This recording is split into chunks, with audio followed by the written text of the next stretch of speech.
Webinar is now I'm live. recording now, and so let me start bringing in people.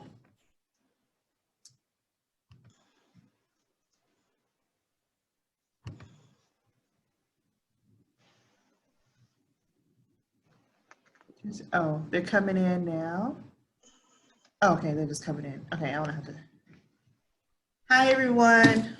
It's like, if you can hear us, do a thumbs up or say yes in the chat or something like that. And we'll give people time to come in. Got 11 people now. They say yes, we can hear us. They can hear us. Okay, good. People are still coming in. So it's 12 o'clock and my name is April Johnson with Preservation Durham. I am the executive director, and we are having our People Plus Place Speaker Series event. And yes, Deborah, say hello to the people. They want to be sure that your mic works. Oh, testing. Can you hear me? Hi. Okay. Let's see. All right. So yes. So we're just letting people come in. All right. I think that's enough to get started. So let me. What I'll do now is go ahead and go live on Facebook, and then we'll do a full, complete introductions.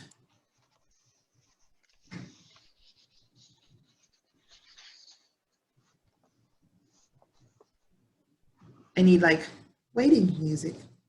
All right.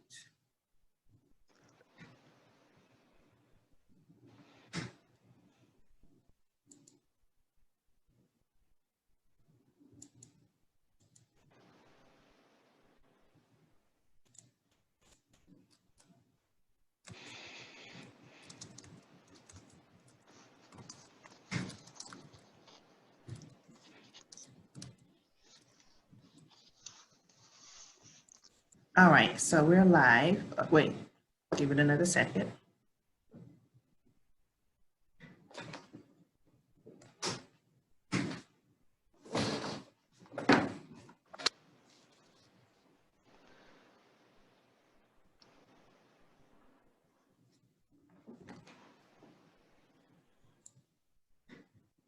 All right, so welcome everyone. My name is April Johnson. I am the Executive Director of Preservation Durham, and you are joining us live at 12 noon today on Thursday, November 19th, for our People Plus Place Speaker Series event.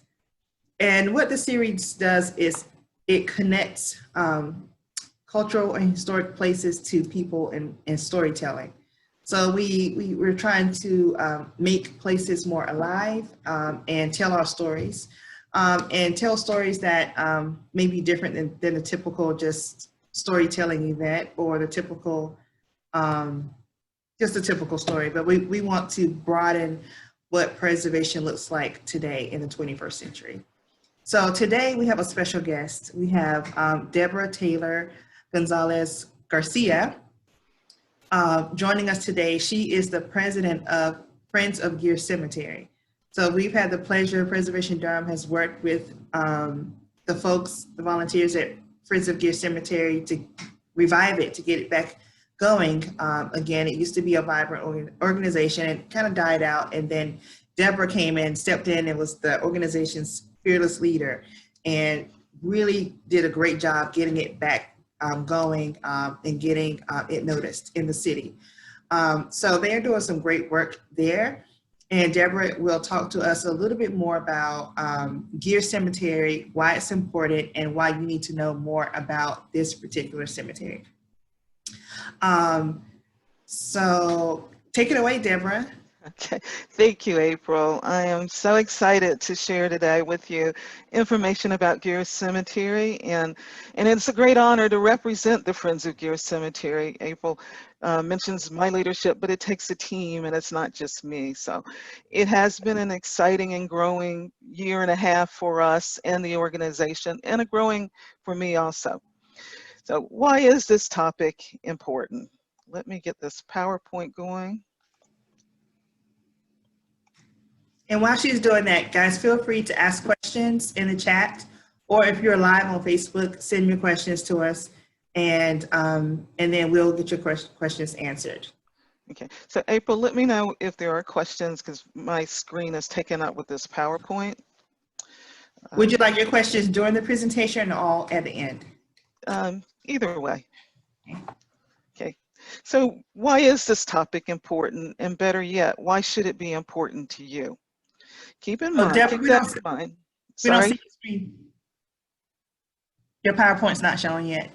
Oh, so let me, what's going on? Share.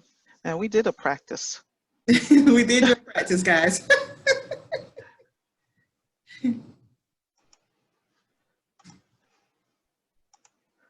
Ah, is that better? There you go. Yes.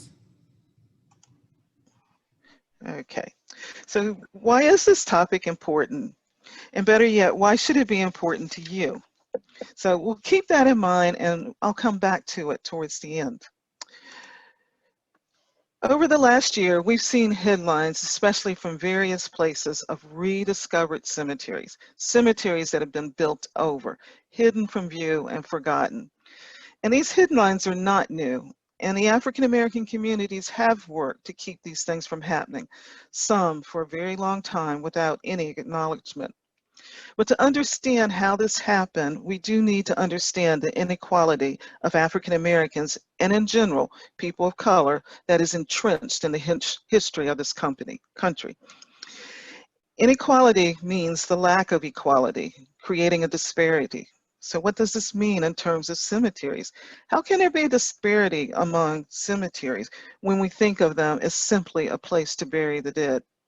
Today, I'll give you a perspective through the lenses of Geer Cemetery. Durham started as a railroad depot around 1849. Its growth occurred after the Civil War, mainly because of tobacco. And in 1869, it was incorporated. The tobacco industry drew many people to Durham, including the newly emancipated African Americans, mostly workers without skills. However, as the industry flourished and textile industry grew, skilled workers were needed: carpenters, blacksmiths, painters, domestic workers, seamstresses, cooks, drivers, and brick masons, and more. They became landowners and developed a thriving business because of Jim Crow laws and separatist attitudes.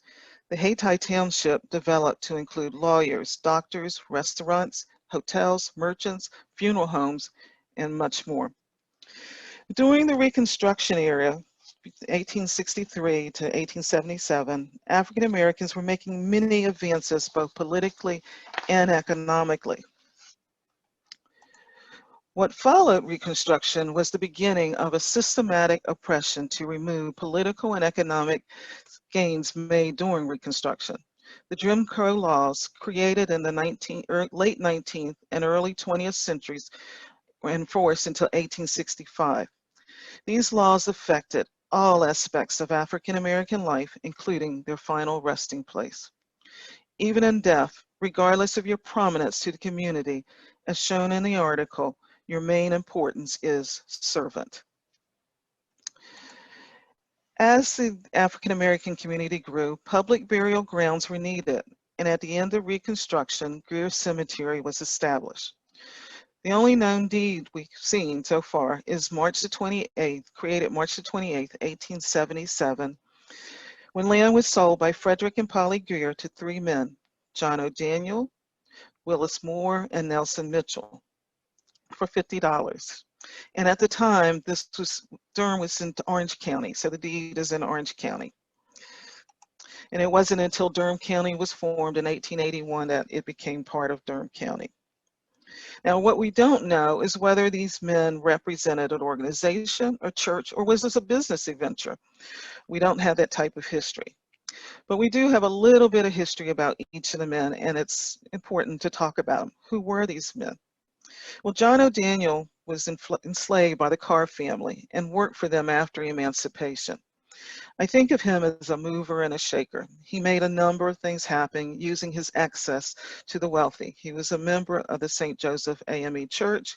He procured funds for the organ in the church. He was a Lincoln Hospital board member, a Mason. And after his death in 1917, J.S. Carr named a hosiery mill after him and employed only African Americans, which we think might have been a first in the United States. It also enabled higher economic opportunities for the African Americans, as now they weren't just related to the menial jobs of cleanup, furnace starter, and all that type of thing. And that building that J.S. Carr created, named after John O'Daniel, still exists today on Gilbert Street. Nelson Mitchell was a carpenter, and he was a member of the Grand United Order of Odd Fellows, and he was the Pride of Durham Lodge 2095. And right now, he is the only one that we know who is still buried in Geer Cemetery of the three men. Willis Moore left the Durham area around 1900 and moved to Arkansas, where he, too, a carpenter, was a very successful cabinet maker. The cemetery continued to be maintained by the African American community. And as we can see in some early city directories, on the left is a 1910 to 1911. The keeper was Riley Gilmore. And in a 1923 directory, Mr. Gilmore was still involved in keeping the cemetery. So the inequality, the hidden history. Today, we don't know anything about the early history of this cemetery. We don't know if they were ever created or not a consolidated record of the burials. There have been a few individual plot certificates that we've seen, and we suspect there are more, and we suspect that there may be a consolidated list somewhere, but it's undocumented right now. There are no photographs of the cemetery. We've not been able to really understand what that physical space looked like when it was started, other than a few little glimpses from some newspaper articles along the way. And probably the most part of this hidden history is the unclear ownership. Yes, there's the deed with the three men who purchased the land, but were they acting on behalf, or did they convey this land to some other entity? We don't really know. But since we do know, by contrast, there was a rich history of the Maplewood Cemetery. Maplewood established in 1872, just west of the city. And today, it's sort of like the Durham who's who of Durham. A lot of prominent people are buried there. And the majority of the grave sites are identified. And it's not important if there's not a marker to identify that grave, but each plot has a recorded name associated with it. There is a history, a visible history for Maplewood. But since the early 1900s, Geer Cemetery began to see signs of wear. The 1897 Durham Sun article, which is on the left, provided a physical description of the cemetery at that time. The reporters observed that there were several hundred graves close together and only 2 to 3 marble tombstones, mostly wooden head and footboards, were used. But we can also see that the African American community was concerned and wanted another burial ground. Oral history states that there were burials on top of each other. It wasn't by choice. By the early 1900s, the African American community were petitioning the city for another cemetery. There was room in Maplewood, but African Americans were denied burial in it, even though they were paying taxes to maintain it. Yes, Maplewood was being maintained by the city, and Geer Cemetery was not. It wasn't until 1927 when Beechwood Cemetery opened that a public city-supported cemetery was available to African Americans. But burials continued where plots were already set aside in Geer Cemetery. And in the 1930s, the cemetery was closed due to being overcrowded, closed by the city. It's strange that the entity that didn't support it was condemning it. And it was during this time we started to see people being moved from Geer Cemetery to Beechwood. John O'Daniel, who was initially buried in Geer Cemetery, was moved to Beechwood in 1936. The physical space of the cemetery. It's about 4 acres. And yesterday, another Friends of Geer member stated what it's like to be in Geer Cemetery in a way that I felt but hadn't expressed. When you visit Geer Cemetery, it's very noticeable that it's a burial ground. You have a sense of it containing people. It's not a park-like space full of monuments representing lives. It is a ground that contains the remains of people. And this helps to explain why I'm always saying in my mind when I walk across it, I'm sorry, sorry. Other than the depressions, it's really unclear to determine where people are buried. But even still, it's a beautiful space. But every cemetery is sacred grounds, and the physical environment tells the story. It is beauty formed by the memories of those whose remains it contains. The physical structures always tell the story about the people and the community. For example, the unique monument for Reverend Abram Joyner is not a traditional marker, but a building structure. Talk about recycling. Reverend Joyner didn't have family in Durham, but he must have made an impact for somebody to place this as his marker. There are examples of the Sears and Roebuck mail order monuments from the early 1900s. There are symbols on the monument that represents the organization that indicates the social life of the times, and the epithets that provide the stories of love, commitment, loss, and family. With any luck, as the cemetery becomes more accessible, we'll find examples of African traditions that have been held onto by generations. And if we're really lucky, maybe some remnants of those wooden headstones or headboards. The cemetery has been the victim of vandals and others, both intentionally and unintentionally. They have affected the grounds. From careless lack of respect or indifference desire to encroach to claim the land for personal use, modern trash and destruction has inflicted damage on the grounds over time.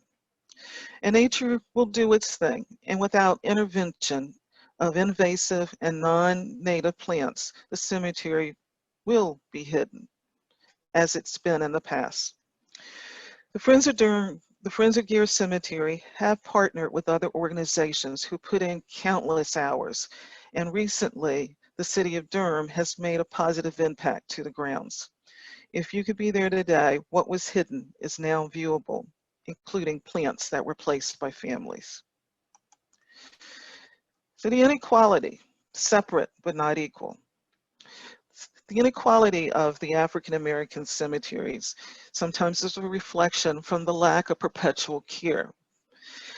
The people had to take care of it as people died out or organizations were ending. These cemeteries didn't have the type of perpetual care that we saw like in Maplewood. There's been encroachment of people taking the space or people using the space for what it's not intended, to throw trash on it, that type of things. There's no security to protect the space, whether it is from the encroachment or throwing a trash or just any other types of debris into the cemetery, or to protect it from nature, okay? But also, the other thing to think about is the cultural identification and recognizing the respect of the African American traditions in their burial practices, and recognizing that this cemetery, regardless of how we think it looks, it reflects that community. And part of our job is to keep it so that it's accessible, but not to turn it into Maplewood. Okay. We need to respect the culture. At times, plants and other items were used to mark grave sites. It wasn't always the economics that drove the family to decide on not putting a headstone. But preserving the cemetery is not just about preserving the physical aspect of it, but ensuring the contributions of those buried in the cemetery are recognized, told, and preserved. And there are numerous examples of people who played a prominent part in the Durham's history. Their legacies are around us in building names, congregations, organizations, and more that exist still here today in Durham. It's part of preserving this is bringing the history that doesn't show up in our history books. So I get to do now a part of this part that I really enjoy, and that is talking about the people and about those who are buried in the cemetery. So I'm going to start out with, let's go some of the more sadder times of its history. On July 27, 1911, a group of parishioners from St. Joseph AME Church boarded a Seabourn airline train headed to Charlotte for a day of fellowship. And I'm sure there was excitement in the air as they headed towards their destination. Older people talking, children excitingly anticipating the day of fun, swimming in the lake, anticipation of the food they would enjoy that was packed in their picnic baskets. But as the train headed into Hamlet, right in front of the Hamlet Roadhouse about 10:40 a.m., their train collided head-on with another train.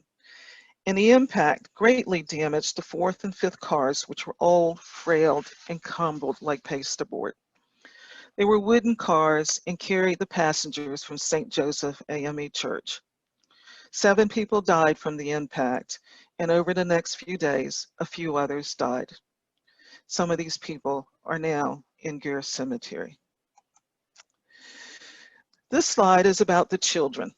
Childhood mortality rates were high for African Americans, but there were 2 twins that I'd like to talk about, Harry and Harvey Banks, who were born in Suffolk, Virginia in January or February around 1925. Their parents were George Banks and Lily Manley, and by spring they were living in Durham, North Carolina. Harris died on June the 1st. So on June the 1st, that same day as his son died, George went about the task of burying his infant son in Geer Cemetery. And on June the 11th, the family experienced the same tragedy of losing their other son, Harvey. The next day, George buried his son Harvey in Geer Cemetery. At this point, he had placed both his sons in the earth for eternity and entrusted their care to Geer Cemetery. And there are many more stories like this one of children from infants up to their early childhood ages who were buried in Geer Cemetery. My interest in Millie Markham began even before I knew that she was going to be connected to Geer Cemetery, which when I started working with Geer Cemetery has made this even more special to me. Millie Walden, sometimes referred to as Molly, was born in Rich Square around 1857. She was born a free person of color. In 1877, she married Reverend Markham, who was from the Elizabeth City area, and they moved to Durham, where Reverend Markham began to establish a church, which eventually became St. Joseph AME Church. The cornerstone congregation is still existing today. They lived on St. Joseph Street and raised 3 children and several others who were related to Millie. Millie Markham worked by his side and continued after Edom's death in 1910. But she also left her mark on history. She is one of the 2 to 3 people who were interviewed as part of the WPA Federal Writers Project resting in Geer Cemetery. And in her interview, she tells the story of her parents. And her interview can be found on the Library of Congress as part of the WPA slave interviews. Margaret Ruffett Fawcett was enslaved as a house servant in Hillsborough. She taught herself to read by looking over her owner's shoulders. After emancipation, she started a prayer group, and this prayer group grew into White Rock Baptist Church, another cornerstone congregation that still exists in Durham today. The Reverend Augustus Shepherd was a long-term pastor at White Rock, and he was from Wake County and grew up in the Overland Village in Raleigh, a free town which now is around the Cameron Village, but at one point was on the outside of Raleigh. And we have a number of other connections with the Overland Village area. But he is also the founder of the Oxford Colored Children's Orphanage, known today as Central Children's Home. It still exists today. So he's made some impacts since the early 1900s that are still in our midst today that most of us don't really know. But even more than that, his son, Dr. James E. Shepherd, who trained as a pharmacist, started the National Religious Training School in Chihuahua for the colored race, today existing as North Carolina Central University. Another son, Dr. Charles Shepherd, a medical doctor, worked at the Lincoln Hospital, which at one time existed in between Massey and Lincoln Street, right on Fable Street, was the hospital for the African Americans. Haywood and Rufus Pearfort are father and son, and when Haywood died in 1925, the family placed a headstone they usually intended for husband and wife. But 5 years later, his wife was burying their youngest son, Rufus. So instead of a tombstone that says loving wife and mother, it says loving son and little brother. There is another son buried in Geer Cemetery who died when he was around 16, and I suspect his headstone has not yet been uncovered. It's there. But about a year ago, as part of one of the Friends of Geer Cemeteries event, this headstone for Rufus and Haywood was repaired and stood up. And in the photograph on the right is a grateful grandson of Haywood. And he might be someone you recognize, Nathaniel Pearfort, who at one time was a longtime photographer here in Durham, North Carolina, but he's made his mark in history as the Black Cowboy.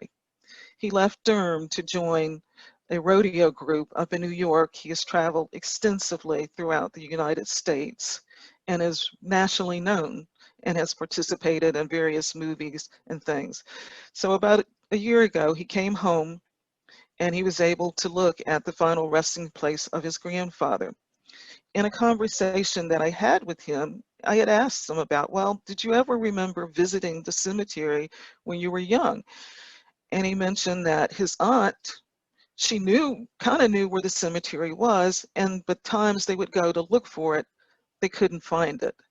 So it wasn't even about not finding the headstone, it was about not even being able to find the cemetery. So needless to say, the family is very excited to be able to visit Geer Cemetery today. There are several family groups who settled in Durham from the Stagville plantation, and the Banks family is one. Sylvia Banks, born around 1808, and several of her children and her family members are buried in Geer Cemetery. The picture on the left is one of her daughters, Judy. And Judy, as she was known in Durham as Aunt Judy, was a matron for the train station. And based on the articles, she was well known. And according to a will she wrote in 1903, she had 3 children, Gracie, Frank, and Wilson. And Gracie continued the job that her mother started at this train station. But there were others, there were about 8 of these children, and there are others who were buried or have families buried in there.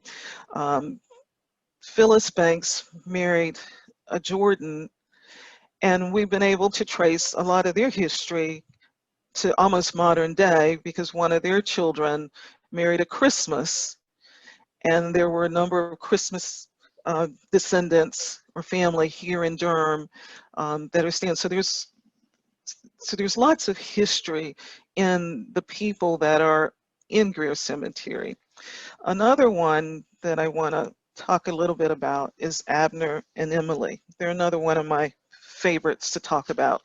And I like to talk about them because I like to think of them, whoops, sorry about that, guys,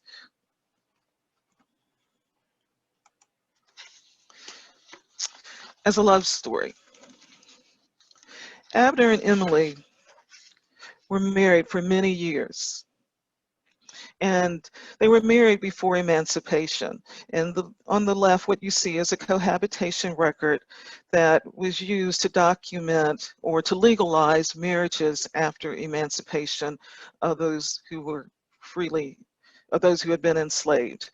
And in this cohabitation record, we can see at the bottom, the part that's highlighted, that they had considered themselves married since 1855. So Abner died in 1918 when he was 93 years old. And by that time, he and Emily had been married for 63 years. And then 4 years later, Emily died, and she too was 93 years old when she died. Yeah, that seems like a coincidence, but it's really one of those really warm, fuzzy type of coincidence. And they both have been blessed with a long life. Emily and Abner hadn't survived enslavement, emancipation, Reconstruction, and more. But the best of it is they survived it together, and I really feel that it's the strength of their love that kept them together. But to me, it also says that even when the African Americans were enslaved, they built family reunion units. They built love. They had respect for each other. They cared about each other. They carried that through after the emancipation. Henry Robinson was a soldier, and he was the son of General and Sarah Robinson, and who General Robinson had been an ex-slave from eastern North Carolina. General Robinson had purchased land from the Lee family around 1904 and was a very successful farmer in the Patterson Township. And he was a little bit unique because he was not a sharecropper. He owned the land and he farmed. And his family, after his death, his daughters inherited over 200 plus acres and were successful farmers into the early 1900s. And the land that currently now borders I-40 and Highway 54, which is where their farm existed, is now highway and office buildings. But there is a small portion, one of the Durham Parks and Recreation historic sites, the Lee Farm, that just represents a small portion of this farm. And it also contains some of the original housing that was on the farm.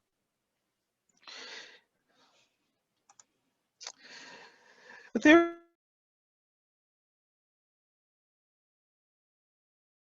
W. Dawkins.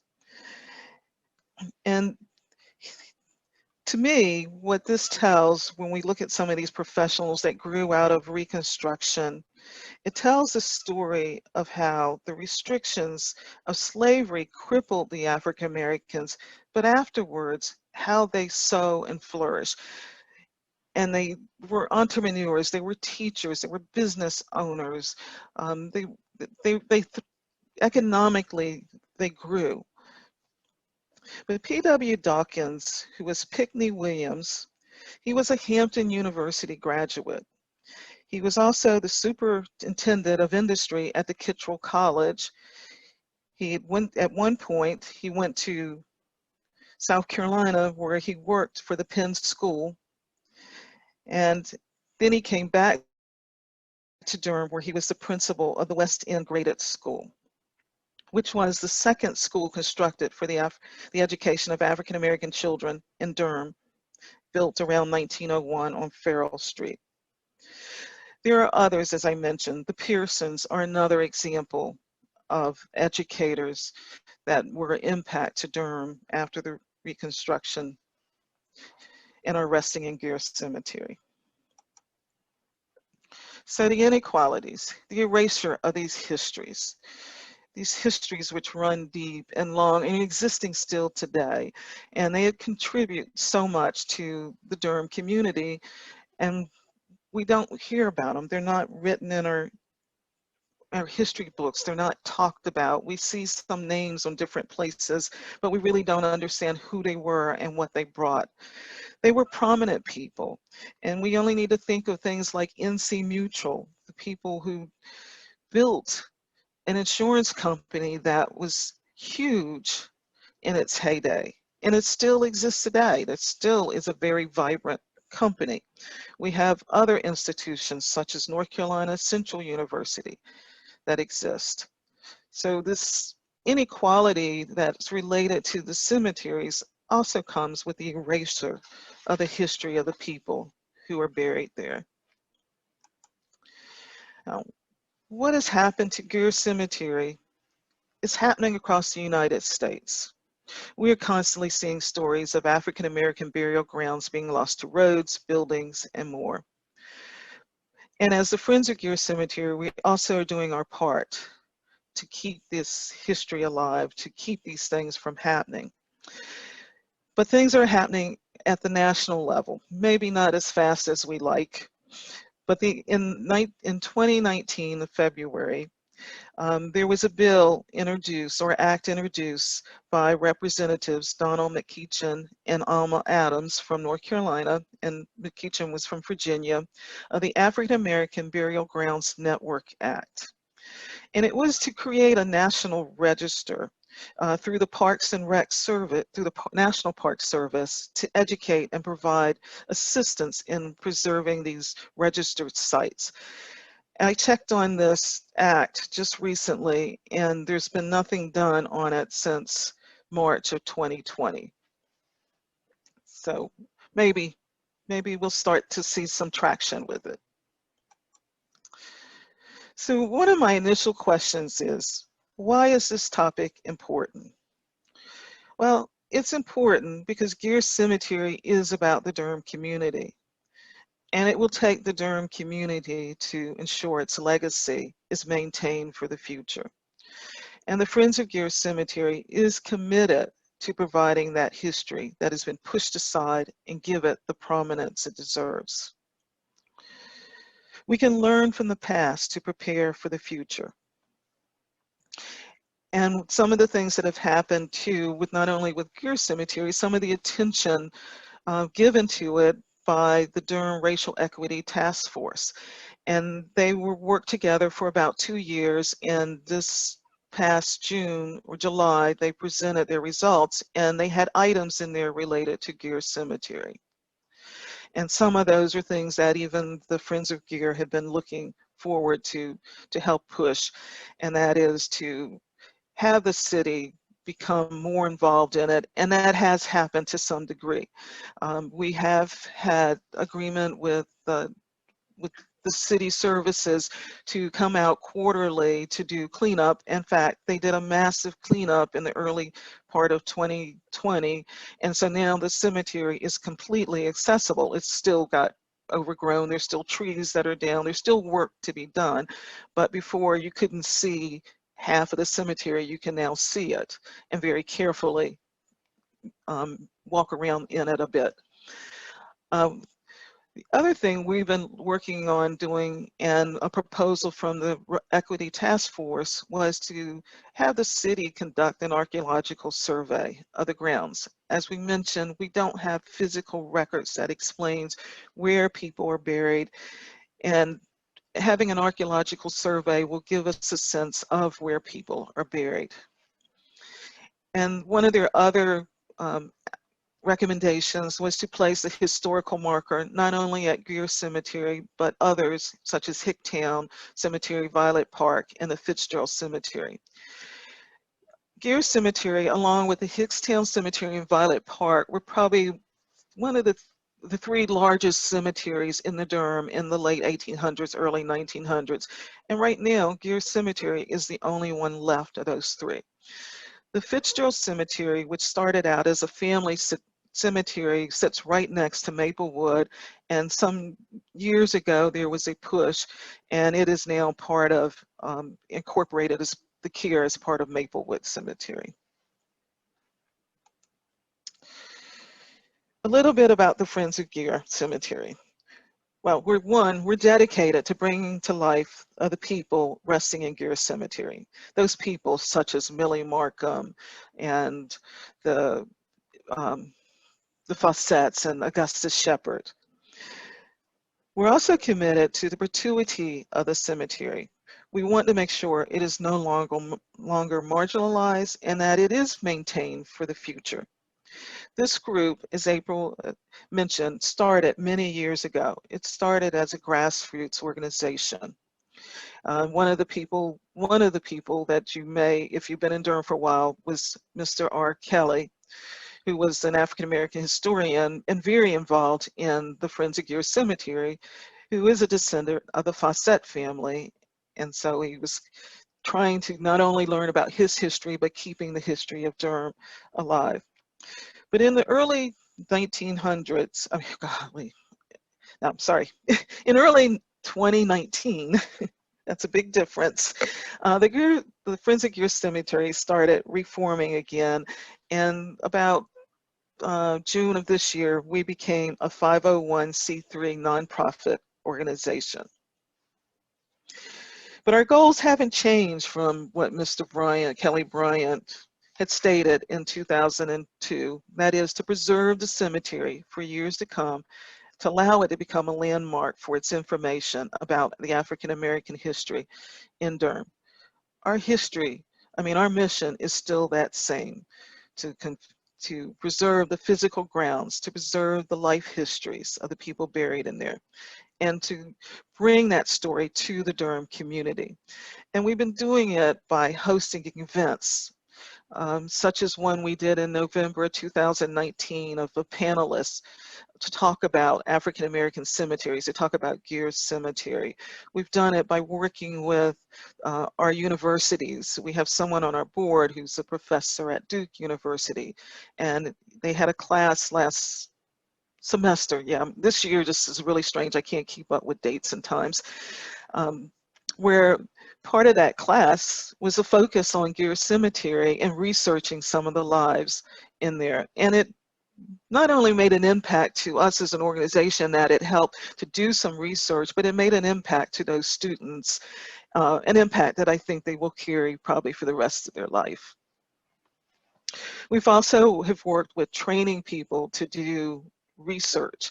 And now I really think we got a really strong core of people who are excited about the research and helping to pull together some of these stories.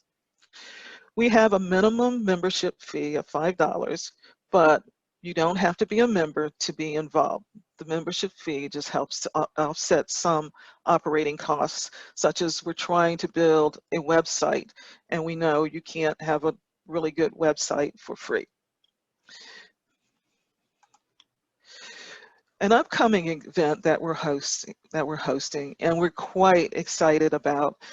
And it came about after we got our 501c3. We started looking for ways to fund different activities and fund some of the efforts that need to happen in the cemetery. And we were very fortunate to receive a grant from the North Carolina Humanities Council that is enabling us to put together a project called In Plain Sight: Reflections Past and Actions Present in Durham's Geer Cemetery. It will be an outdoor display documenting various histories of the cemetery. It will be placed along the old coach trail in the cemetery, and we really hope you come out to read about this history, to understand it as we have learned to understand, and learn to love this space and recognize its importance in Durham. Okay. We can be contacted through email at friendsofgeercemetery@gmail.com. You can like us on our Facebook page, keep up with what's going on, the different events that we have, and that type of thing through our Facebook page. Okay, so that is all that I have for you guys right now. Thank you so much, Deborah. That was excellent. That was a great presentation. One of the board members, Nick Levy, has put a PayPal donate link. So if you do want to donate to the Friends of Geer Cemetery, please do so. Put in your $5 membership or just put it in as a donation, but truly help the organization. Also, if you're interested in being a part of the In Plain Sight, there are lots of volunteer opportunities. We need people in these different types of committees to get the project going for next year. So send us a message. So email friendsofgeercemetery@gmail.com or send them a note on their Facebook page and let them know that you're interested. And so we need all sorts of skill sets involved to get the project going. But thank you again. Now, are there any questions? This was a great presentation. It was a great introduction into Geer Cemetery and what the Friends of Geer Cemetery does. And Deborah, I do have one question. Okay. Nick says, can you say more about how we go about identifying descendants of the people buried in Geer Cemetery? What role do they play in thinking about what preservation means? Okay, so that has been one of our real challenges, and that is identifying descendants and getting them involved. And the way that we go about identifying descendants is researching the genealogy of the people buried in there, and not only researching backwards, but going forwards and finding possible descendants. So it's like a detective. It's like doing detective work. And sometimes I feel like, well, maybe we're invading a little bit on some privacy because we use the tools that are available to us, Facebook, telephone type books to find people. And we get mixed reactions because it's always hard to get a call from somebody you don't know and say, hey, I know about your family, can you talk to me? And, we all are a little bit hesitant about sharing some personal information like that. So we look to also send letters to make it a little easier for people to receive this kind of information and to be involved. And then programs like this In Plain Sight, pulling people. Programs like we did in 2019 where we repaired that one stone. We invited the public. We get them out there to look.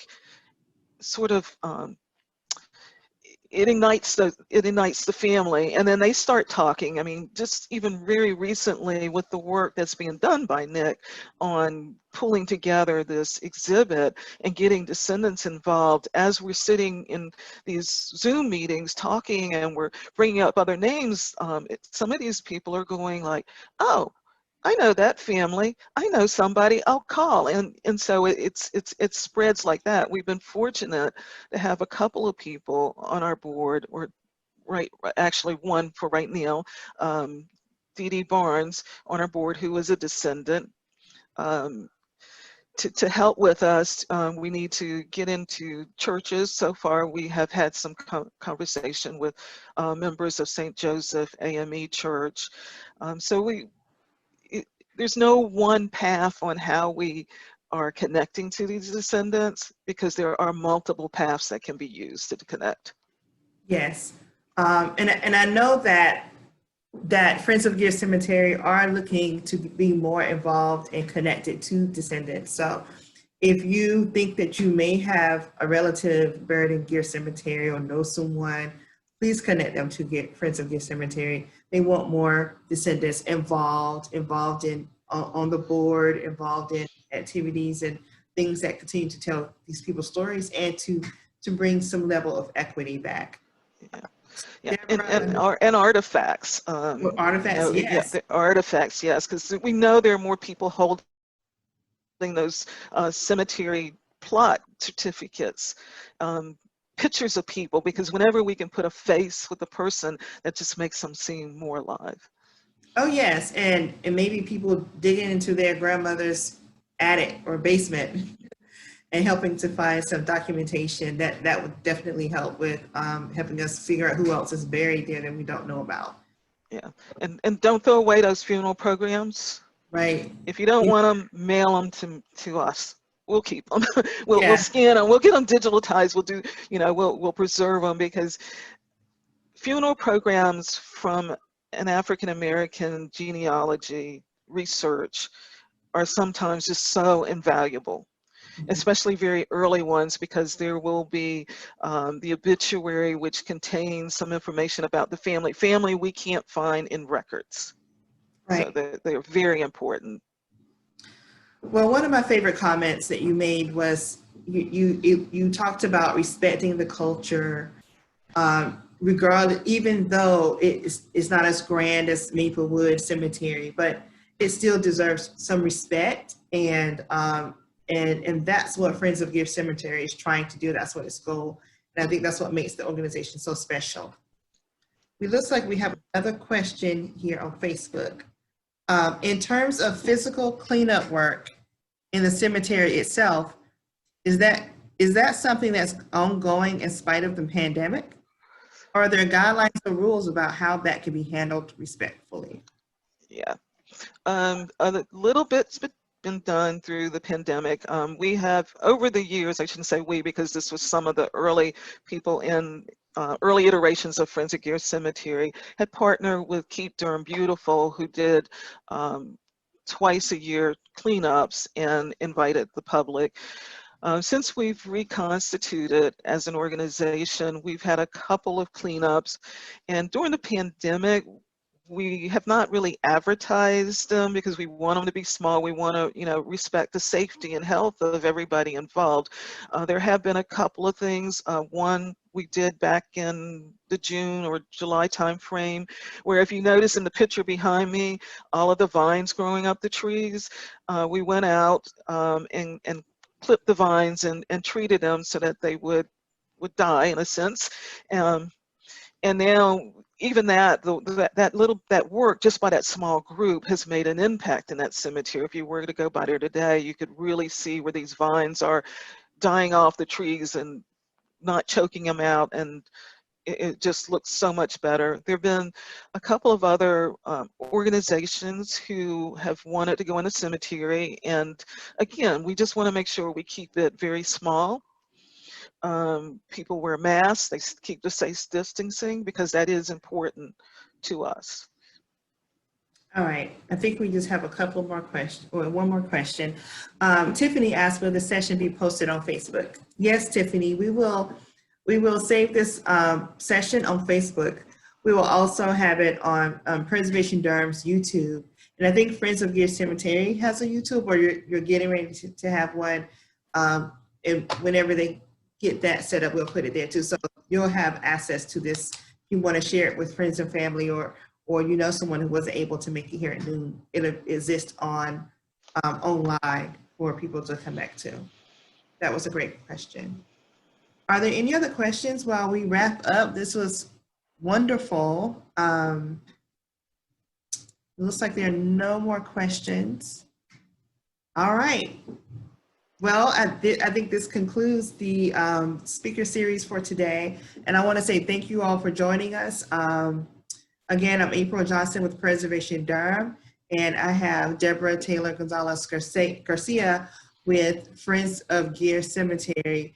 And this was People Plus Place, Geer Cemetery, inequities, racial inequities in cemeteries. So please stay tuned. We do have more to come for the month of December. What's coming up is we have a artisan who is a African-American artisan that kept up the tradition of preservation methods. He also does art, and he will talk about the legacy of African-American craftsmanship and what he does to teach preservation methods all over the world. He travels overseas doing this and teaching classes, and he's also an artist.